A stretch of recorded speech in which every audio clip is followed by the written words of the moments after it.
America's Crack Up by Vladimir Bukovsky.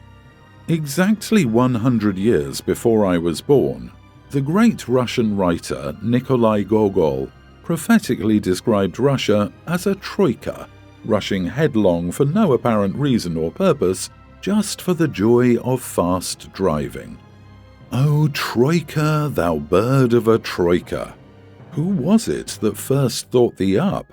It must have been a resourceful nation that gave thee birth in a land that brooks no nonsense, but has spread its plains smoothly, evenly over half of the world. And now go, count its milestones until everything is blurred before your eyes. And no elaborate job either is this contraption of a vehicle. No iron screws hold it together.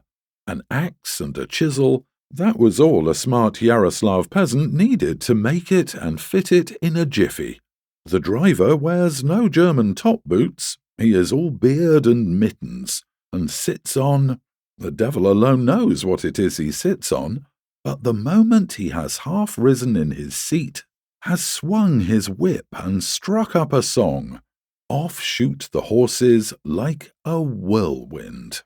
And thou, Russia, art not thou too rushing headlong like the fastest troika that is not to be outdistanced? The road smokes under thee, the bridges rumble, everything falls back and left behind. Lost in amazement at this, God's own miracle, stands the onlooker. Is this not a flash of lightning sent down from heaven? What is the meaning of this awe-inspiring onrush? What is the mysterious force that is contained in these steeds? Oh, ye steeds, steeds, what steeds they are! Do whirlwinds dwell in your manes? Is every fibre of yours endowed with a quick, eager ear of its own? The moment you hear the familiar song above your heads, you strain your mighty chests of bronze, all as one, all at the same instant, and barely touching the earth with your hoofs, you become transformed into straight lines flying through the air, and the troika dashes along, all inspired by God. Russia, whither art thou speeding? Answer me. She gives no answer. The jingle bells pour forth their wonderful peal. The air, torn to shreds, thunders and turns to wind. Everything on earth is flying past, and the other nations and states, eyeing her askance, make way for her and draw aside. The contemporaries of Gogol were at a loss at how to interpret such strange prophecy. The Russia of their time was a fabulously immobile country. No apparent rush was in evidence, or even hinted at.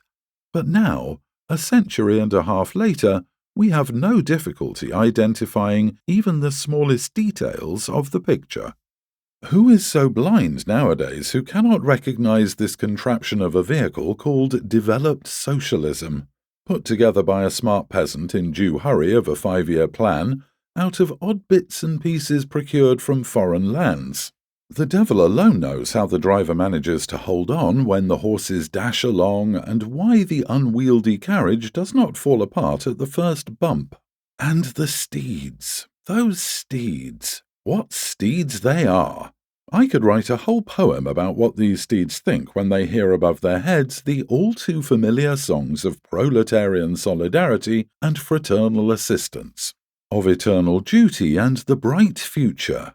Their only hope is that the driver will somehow tumble down and break his neck as, all as one, they strain their mighty chests. Still, the problem remains. No one knows where the carriage is going. She gives no answer, but continues her awe-inspiring onrush through Asia, Africa, and Central America. And the other nations and states, at their wits' end after trying everything from containment to détente, still make way for her and draw aside. Unfortunately, I wasn't able to find in American literature of the 19th century anything equally prophetic and graphic to symbolize modern America. Perhaps I didn't search hard enough, but neither Mark Twain's steamboat on the Mississippi nor the great white whale of Melville could satisfy me. But just as I was fishing for an appropriate passage in the old books, I happened to look down the street, and there he was, our symbol in flesh and blood.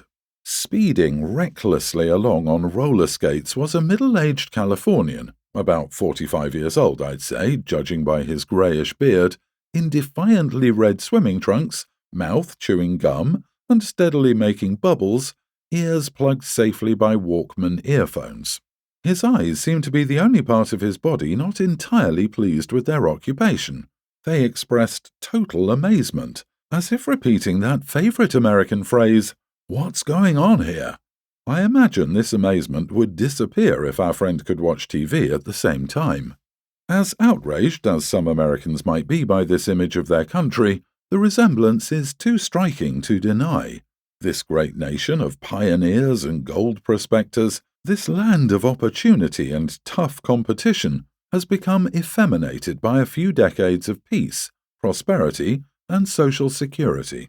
It has become obsessed with the pursuit of pleasure, comfort, and entertainment, as if being happy were a constitutional obligation.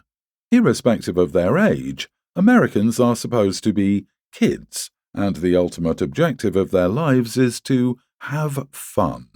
The world may be going to pieces, but the best-selling books in America are about diet, health, sports, and sex. And to hell with the world, so long as our boys are not being killed somewhere or not involved in anything troublesome. Like all egocentrics, Americans feel that the world exists only in their perception, and therefore, the less they know about external troubles, the less they themselves are troubled. This is not just ignorance, but a deliberately cultivated mental block. External problems appear in the minds of Americans only when their government becomes involved in them. Is it any wonder that these same problems are always looked upon as being caused by the American government? Like all children, Americans are blissfully irresponsible and demanding, but at the same time very generous. Quite consistent with this attitude is the popular notion of foreign policy as some sort of charity. If everything at home is in good shape, why not go and help some poor people abroad? Nothing more sophisticated than a relief convoy or a few $1 trillion, perhaps an arms sale in the extreme case of a highly sentimental issue. In truth, the American people don't mind foreign policy so long as it doesn't require any effort or sacrifice on their part. They don't mind having the CIA so long as it doesn't do anything. They don't even mind having some sort of army. After all, other nations have armies too for some odd reason, but also on the condition that it not be used anywhere, and above all that no one get hurt. In short, Americans view foreign relations as something primarily ceremonial and formal, like the Queen's visit to California, or an extra holiday in Paris when the rate of exchange is very favorable for the dollar. The 20th century, with its industrial revolution and technological progress, has changed the face of human society irrevocably. It has provided us with the means of mass destruction, and so placed a far greater responsibility on everyone. On a more mundane level, it has provided comfort and security, thereby making us soft and vulnerable by playing on our conformist tendencies. But most importantly, it has created means of mass communication, mass media, and thus mass culture and mass psychology. As a result, we are all close neighbours now, irrespective of geographic location. It takes only about 15 minutes for a missile to reach the opposite side of the globe. It takes only a fraction of a second for news to reach the same destination. Strictly speaking, there is no longer any such thing as purely internal affairs. What is so often overlooked is that political tools have also changed. We live in an era of ideological wars, with mass ideologies, mass propaganda, and mass movements as their indispensable instruments. Sovereignty and national borders, war and diplomacy, peace and stability, all these notions of the 19th century have become obsolete. The nuclear weapon is not a weapon in the strictly military sense of the word, but a huge psychological factor in the ongoing ideological war. War is no longer simply military confrontation between nations, but anything from popular unrest to terrorism and guerrilla movements. And the battlefield of modern war does not confine itself to the borders of nations, but it exists in people's minds, whether in Indiana or Siberia. And what are peace and stability in this context? They have lost all meaning. Stability of what? Of a concentration camp? Or of Fifth Avenue? And what do we mean by peace? A continuation of the class struggle and of liberation? The triumph of Islam? The capitulation of democracy? The trouble is that Americans in general and conservatives in particular stubbornly refuse to accept the political consequences of technological progress, that very progress to which their country has contributed more than any other nation. They simply refuse to enter the 20th century politically. The communists were the first to grasp these new realities and to utilize the opportunities they offer. They have mastered the art of ideological war to the point of perfection. Their ultimate goal may be absurd, their concept of history may be ridiculous, their methods unscrupulous and cruel, but they fit perfectly into the 20th century socio-political environment, much as an epidemic of plague befitted the Middle Ages. Say what you will about Comrade Lenin, but he was a tactical genius, and the first to think up this contraption of a vehicle which continues to rumble across the world. 60 years after his death, the Soviet Union remains the same ideological state serving the purposes of the world revolution as he had conceived it. Never mind that no one nowadays believes in communist ideology. In their everyday life, the Soviet people perceive it as a nuisance, or as a source of the numerous jokes shared equally by the people and their rulers. But at the end of the day, the Communist Party is still in firm control of every aspect of Soviet life, and communist ideology is never challenged within the party. What once was a utopia, a dream, became a structure, an institution, and an everyday job for millions of people. They might hate it wholeheartedly, but there is no other choice. Either be part of the system, or be locked up until death comes to your rescue. And the famous Troika still rushes onward, its horses cursing the driver, its driver cursing the horses, and together all cursing the damn foreigners, who so obligingly give way and draw aside. The difference between professionals and amateurs is usually defined in terms of payment. Professionals, it is said, are those who are paid for their work, while amateurs do it for fun. In my view, this definition is misleading. People in the State Department or the CIA are also paid, but are they professionals? Let me give you a better definition. Professionals hate their job, but they do it well. Amateurs enjoy what they are doing, but they do it badly. A friend of mine once overheard the following conversation while riding on the Moscow Underground. A conversation between a lieutenant and a captain, quite ordinary guys going home to their wives and kids after a long day at the office. "You know," said the lieutenant, "I still can't get over the unfair treatment you received.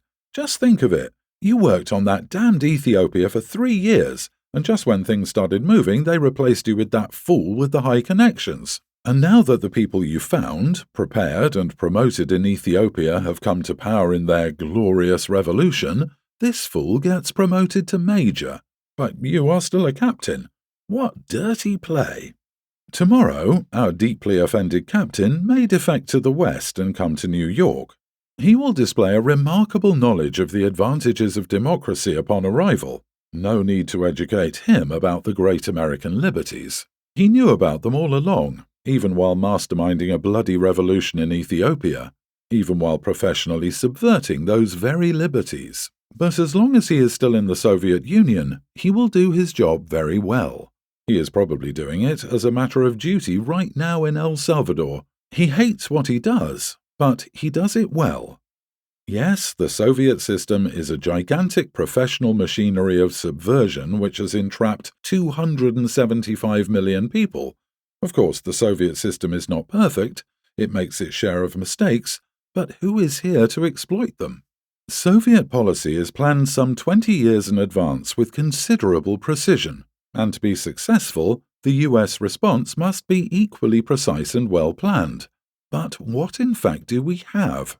A bunch of very nice amateurs, a sloppy system of policy-making comprised of chaotic and sporadic reactions to yesterday's events.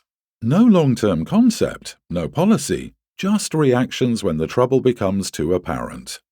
This is not to say that the United States lacks gifted people, or that they never produce good ideas. Zero option, the withdrawal from UNESCO, the threat to exile the United Nations to Moscow, these were brilliant ideas, but they have to be developed into a principle, a concept, to become effective. To begin with, no one in the vast US foreign policy apparatus knows what the US wants from the Soviets, nor has anybody ever tried to formulate this question. Once I raised this matter with several friends working within different branches of the American government, and all of them came up with different answers. Some said it would be just fine if the Soviets left us alone. Others said they'd like to see the Soviets lose their grip on Eastern Europe, or show some respect for the human rights of their people. But no one ever tried to establish how any of this might be remotely possible. What is more, there seems to be total disagreement on what the Soviets want from us. Are they really frightened and paranoid, as some continue to insist, or are they still pursuing Lenin's plan of world revolution, or perhaps something else? Just a few thousand miles from us is a political system that has enslaved several 100 million people for half a century, that backs every enemy we might have, that can destroy the globe 5 times over, and still we know not what they want from us or we from them. Meanwhile, numerous negotiations are conducted and agreements signed without any clear understanding of either side's objectives. It's not even known whether the terminology used in these agreements has the same meaning for both sides. And no sooner are they signed than, lo and behold, they are violated by the Soviets. So does the US then declare these agreements null and void? Of course not. Instead, it rushes to the negotiating tables to start all over again. Why? In the absence of any defining concept, American foreign policy vis-à-vis the Soviet Union has become governed by a few golden rules created out of fear, impotence, and frustration. The most golden of these rules, and definitely the most absurd, is keep talking. Can anyone prove that to keep talking is better than to quit talking? Are there any facts to support this rule? Did anyone ever try not to keep talking? Of course not. Unfortunately, this rule is not simply a matter of innocent stupidity, for it implies, first of all, that the organic differences between democratic and totalitarian societies can be resolved by a negotiated settlement.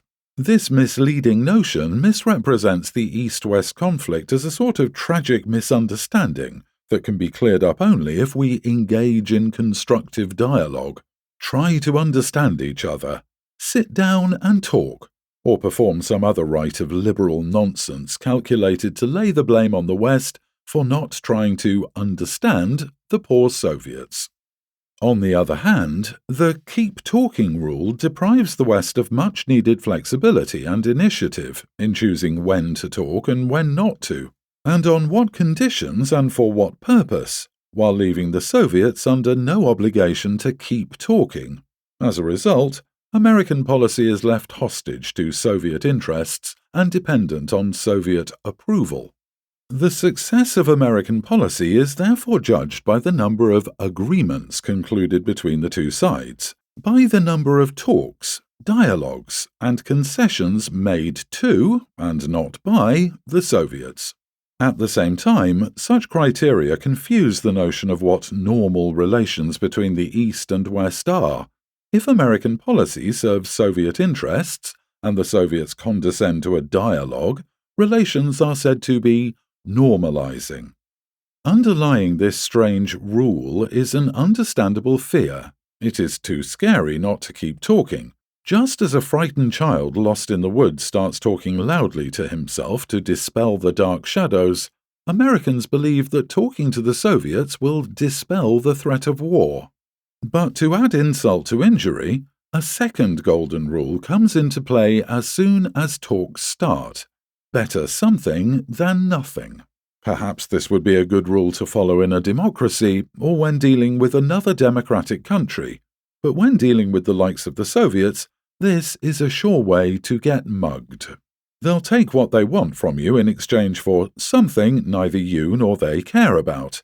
The Americans will celebrate this as an achievement. After all, they will have obtained something from the Soviets, and surely something is better than nothing. One small problem. Even this something is not likely to be delivered by the Soviets. Not that international relations will suffer, for as soon as their cheating becomes obvious, the next golden rule takes over. We should not demand too much from the Russians. We should not press them into a corner. In practical terms, this means that we should not demand anything, even what was promised by them under an international agreement. Meanwhile, our side should of course continue to deliver. We are civilized people, aren't we? And cannot imitate Soviet behavior, can we? Thus, even if the Soviets manage to get themselves into a truly tough corner, when they make a really serious mistake and the moment comes to force them to retreat, to make them give back whatever they have previously grabbed, American professionals cry out all as one, "Leave them a golden bridge. Let them save face." And everyone rushes to save face for the Soviets more eagerly than the Soviets have ever tried to. Can anyone recall a single case where the Soviets actually took advantage of such a ready-made golden bridge, or showed any interest in saving face and retreating? Why should they? The US will always come up with a good excuse for their behavior, and it will never try to exploit their most obvious mistakes. With enemies like this, who needs friends? So the vicious circle is now complete. We have talked at the wrong moment. We have signed a bad agreement. We have refused to call our opponents to task for obvious violations of this bad agreement. We have even covered up their violations. And we still have no inkling of what must be done to stop that crazy troika which threatens to knock down everything in its way. What next? Keep talking. 1984. Published in Orthodoxy, The American Spectator Anniversary Anthology, Harper & Row, 1987.